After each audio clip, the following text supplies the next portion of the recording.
जगभरात बुद्धांच्या अनेक उंच मूर्त्या आहेत आणि सगळ्याच ह्या वैशिष्ट्यपूर्ण आहेत. प्रत्येक मूर्तीचं वेगळं असं महत्त्व आहे, कारण बुद्धांनी त्यांच्या जीवनात समाजाच्या उद्धारासाठी लोकांना अनेक चांगले मार्ग सांगितले आणि चांगले मार्ग दाखवलेही.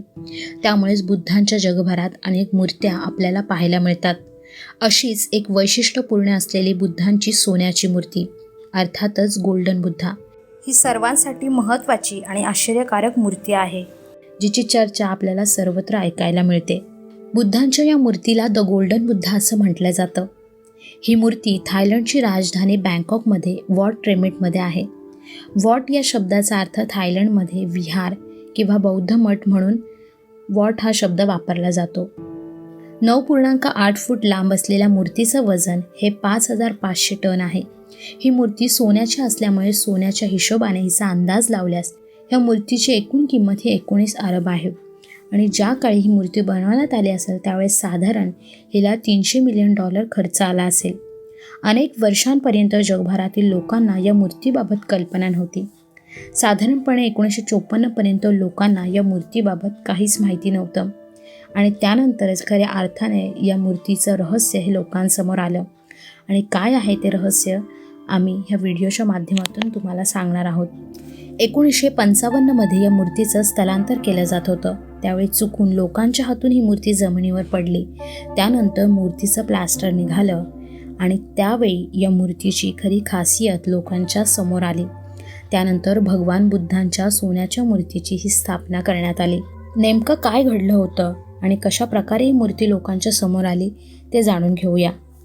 13व्या आणि 14व्या शतकात थायलंडमध्ये सुखोताई राजवंश शैली होती आणि त्या काळातच ही मूर्ती बनवली गेली असावी.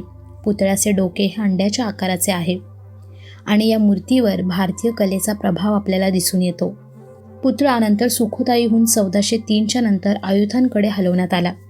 पुतळा चोरीला जाऊ नये म्हणून तो पूर्णपणे प्लास्टरने झाकला गेला. पुतळा स्टोकोच्या जाड थराने झाकला होता, जो रंगवलेला होता आणि रंगीत काचेच्या तुकड्यांनी जडलेला होता.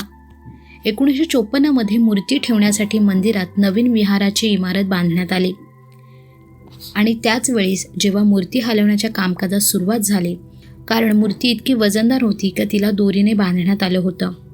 मात्र दोरी तुटली आणि मूर्ती ही जमिनीवर धाडकन आदळली आणि मूर्तीवरचं प्लास्टर हे निघालं आणि मूर्तीतील आतील भाग हा सोन्यासारखा चमकू लागला. तेव्हा सर्व प्लास्टर हे काळजीपूर्वक काढलं गेलं आणि याच दरम्यान काही फोटोही काढले गेले, जे आज तेथे प्रदर्शनास ठेवले गेले आहेत. जेव्हा सर्व प्लास्टर काढलं गेलं तेव्हा असं लक्षात आलं की सोन्याची मूर्ती ही प्रत्यक्षात 9 भागांनी बनलेली आहे, जी एकत्र सहजतेने बसते. त्याच्या पायथ्याशी प्लास्टरमध्ये एक चावे देखील सापडले, ज्याचा वापर पुतळ्याचे विघटन करण्यासाठी केला जाऊ शकतो. म्हणजे असं की जेव्हा मूर्ती बनवण्यात आली तेव्हा ती वेगवेगळ्या भागात बनवण्यात आली आणि ती सहजपणे एका ठिकाणाहून दुसऱ्या ठिकाणी नेता यावी, म्हणजे तिला वजन जास्त लागू नये म्हणून तिला 9 भागात अशी बनवण्यात आली आहे. आणि ते 9 भाग जॉईंट केल्यानंतर तिला एका चावीने फिरवून घट्ट बसवण्यात येते. म्हणजे या मूर्तीची घडवण कशी झाली आणि ती कशी बनवण्यात आली हा खरंच एक संशोधनाचा विषय आहे आणि मूर्ती ही खूपच काळजीपूर्वक बनवण्यात आली आहे, हे या मूर्तीकडे पाहिल्यानंतर लक्षात येतं.